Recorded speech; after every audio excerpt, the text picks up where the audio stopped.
The distressing story of a dictator who steals treasure, who claims to have located some of the wealth that was lost during World War II in the Philippines, only to have it taken away by the avaricious dictator Ferdinand Marcos of the Philippines at the time. Marcos and his men carried out a house invasion on the hunter, during which they made off with gold bars, a Buddha statue made of pure gold, and even the hunter's children's piggy bank. After being beaten and tormented, the treasure hunter continued to refuse to reveal the location of the hidden wealth.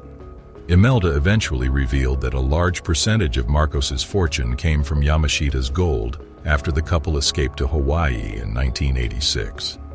Marcos and his wife Imelda fled to Hawaii at the same time, and this was just the beginning of the problem for this dictator who steals treasure.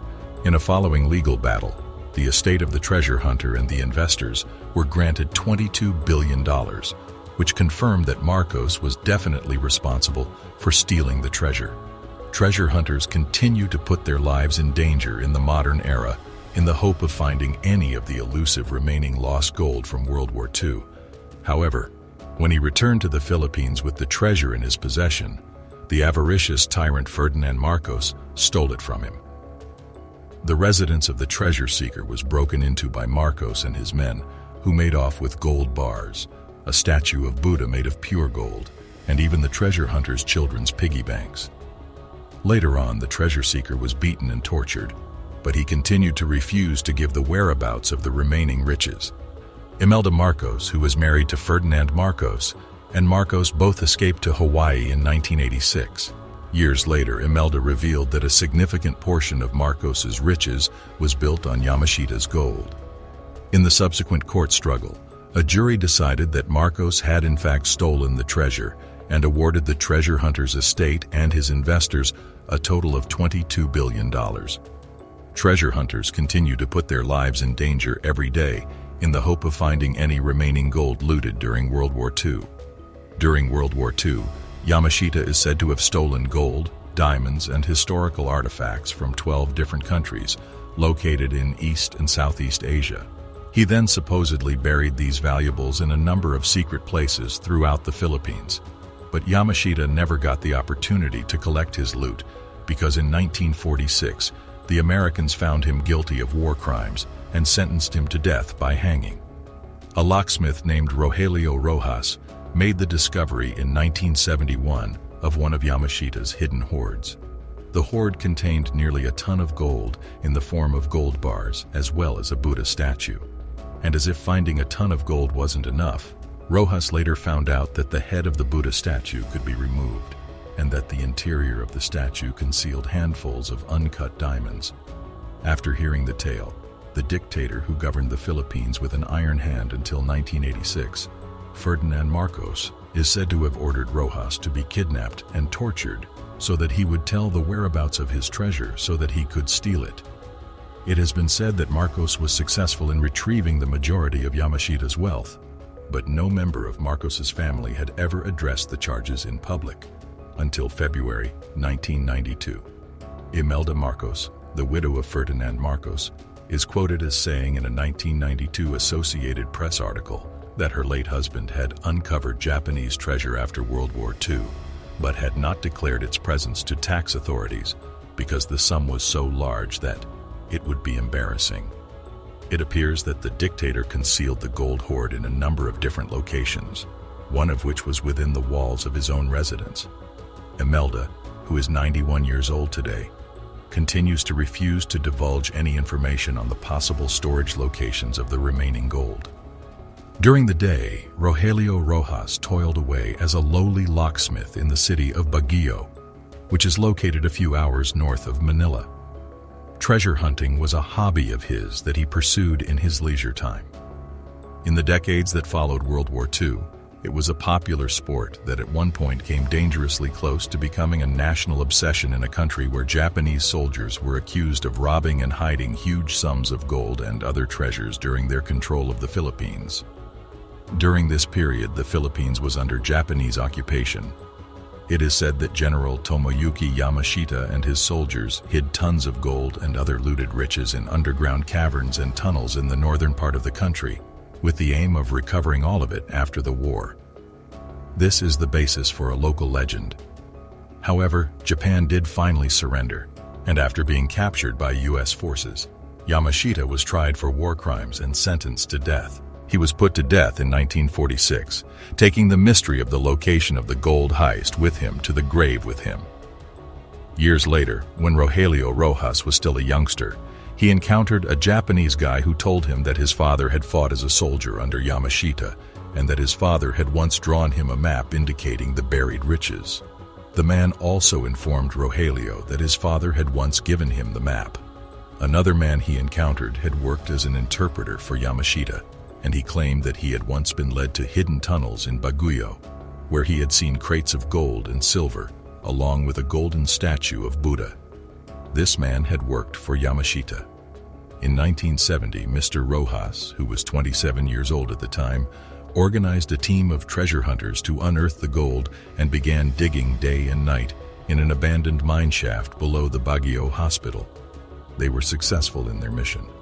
It took them 7 months to break into a network of underground tunnels, where they discovered a human skeleton dressed in a Japanese army uniform, along with bayonets, rifles, and other weapons. They found one tunnel that was approximately 1.8 meters high and 9 meters long that was entirely stuffed with crates. When Mr. Rojas opened the first box, he discovered 24 individual gold bars. After that, Mr. Rojas discovered a Buddha statue that was golden in color and stood around 90 centimeters tall in a concrete vault that was located beneath the floor of the tunnel. According to his calculations, it had to weigh at least 1 ton. It took 10 people to transport the statue and the gold bars to Mr. Rojas's house when he discovered that the head of the Buddha could be detached. From within, he extracted handfuls of rough diamonds and put them on display. Mr. Rojas began the process of selling the golden Buddha, as well as some of the gold bars, before he could go back into the tunnels and acquire the rest of the hidden treasure. He talked with 3 possible purchasers. They all agreed that the statue was made of 22-karat gold after one of them had it appraised. Another buyer, Joe Oihara, came to an agreement with Mr. Rojas to place a deposit on the gold statue equal to 1 million pesos, which would be around $2 million in 2022 currency. But a crew of 8 armed thugs dressed in military clothes showed up a few days later. They were there. Without having first obtained a valid search warrant, the men broke into the home of the Rojas family and stole everything within, including the gold Buddha, the diamonds, the 17 remaining gold bars, the samurai swords, and the coin collection. Even the piggy bank that the Rojas children kept their savings in was taken, and members of the family were tortured. It found out that Oihara had been staying at the home of Josefa Marcos, the mother of Ferdinand Marcos, the tyrant who proclaimed martial law the next year in the Philippines. Marcos was the president of the Philippines at the time. After hearing about the gold from Oihara, Marcos himself issued the order to conduct the search and seizure operation at Rojas's residence. Judge Pio Marcos, the president's uncle, and the one who had previously granted Mr. Rojas a permit to dig for the wealth, forewarned him that he was now in danger and that he was likely to be killed because of it. The Rojas family, led by Mr. Rojas, left the town and went into hiding. Interesting, right? Well, subscribe now for more of these thrilling stories and turn on post notification to know when there is a next post. However, a few months later, he was apprehended and taken into custody. He was also subjected to cigarette burns, electric shocks while he was being tortured. Mr. Rojas was warned that he would never see his family again if he did not sign an affidavit clearing President Marcos of any responsibility in the theft of the golden Buddha. He was also threatened with death if he did not sign the document.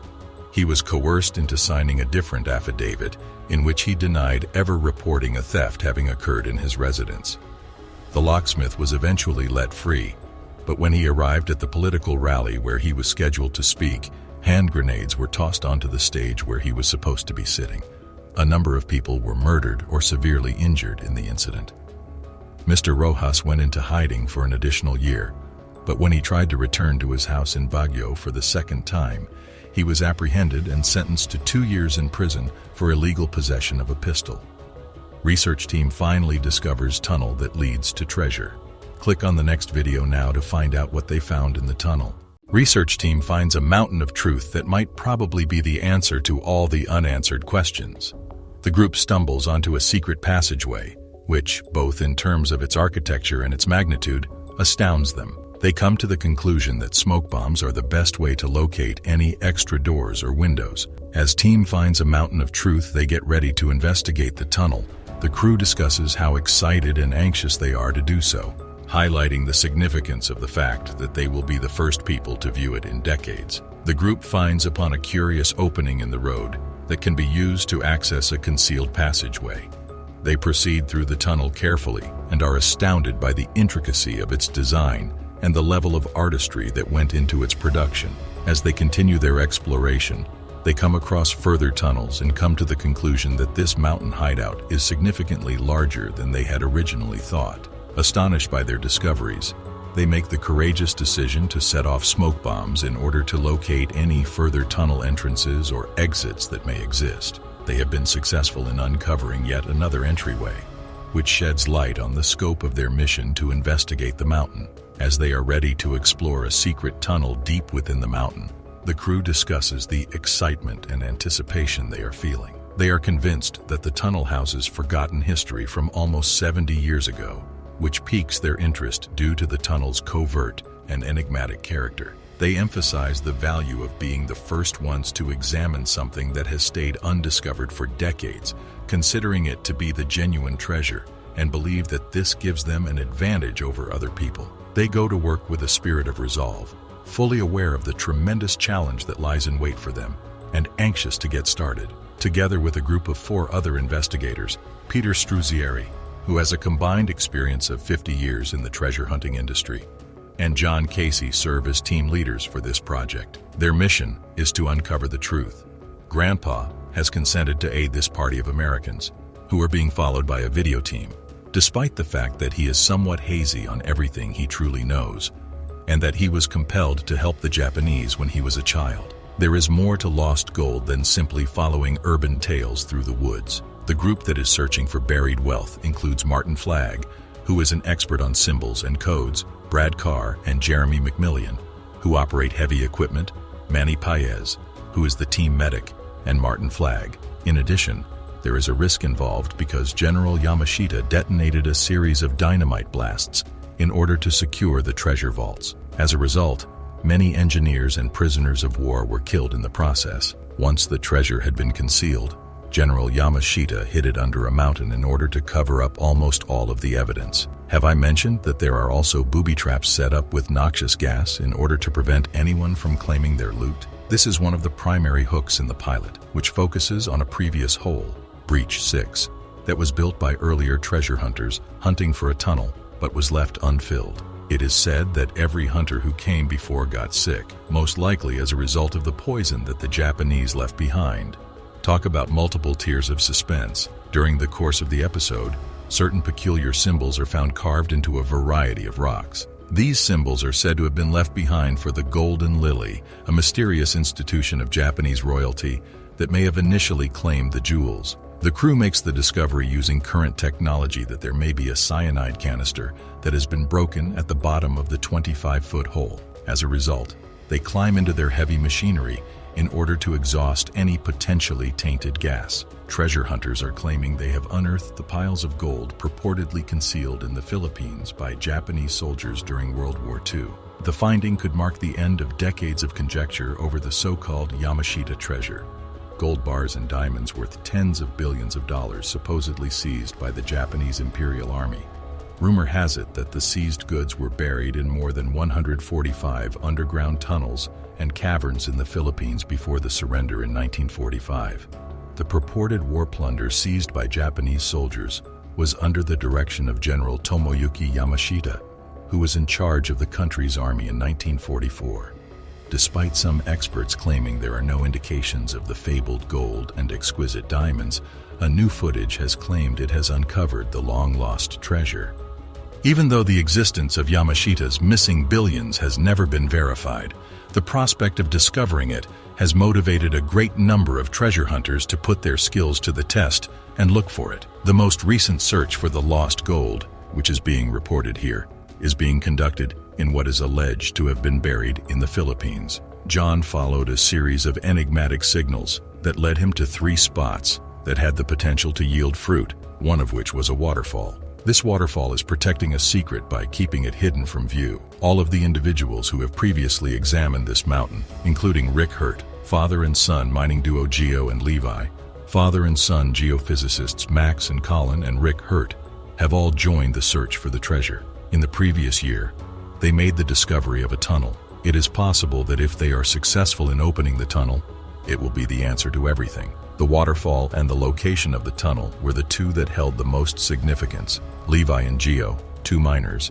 have been tasked with the responsibility of emptying out the tunnel. The bottom line was that they weren't going to know what the heck was going on until they were inside of this tunnel. This was the only way they were going to find out. This was the only method for them to acquire the necessary information. 2 of the miners, Levi and Geo, get an early start the following morning so that they may resume their work on the tunnel. In order to avoid any rockfalls from occurring while they are excavating the entryway, they will need to create a support fence. As a result of the precautions that were taken in the surrounding area, the miners are now free to begin excavating the tunnel entrance without putting their lives in danger. They were so mentally stunted that they were unable to even comprehend what was right in front of them. It was common knowledge that General Yamashita carved up secret passageways and hid treasures deep within the surrounding mountains. They wouldn't have used all of that timber in it if they hadn't planned for it to be long-lasting. That would have been an indication of that. It was time to go inside that area and begin the search for the riches. As the sun rises on the mountain, John gets his first full look at the tunnel for the first time since it was repaired. He had the intention of linking it to a network that would eventually take him to the treasures that were waiting for him there. During the course of World War II, Japan was responsible for the captivity of around 30,000 military personnel and sailors from the United States. It is speculated that Yamashita put those POWs to use in order to construct his massive network of treasure tunnels by utilizing the labor of those POWs. It would appear as though the post and the tube down there both have numbers that are comparable to these. There were numerals painted on the wall that followed the American format. It seemed as if they had been painted on there, almost as if they had been bleached onto the post. It appeared as though they had been painted on there. Subscribe now for more thrilling findings and discoveries. Also, to be the first to know when the next post is up, hit that notification bell. John Casey, an American construction contractor, has arrived back in the Philippines with a new team in order to resume his quest for the gold that Yamashita concealed there. Casey believes that Yamashita hid the gold in the Philippines.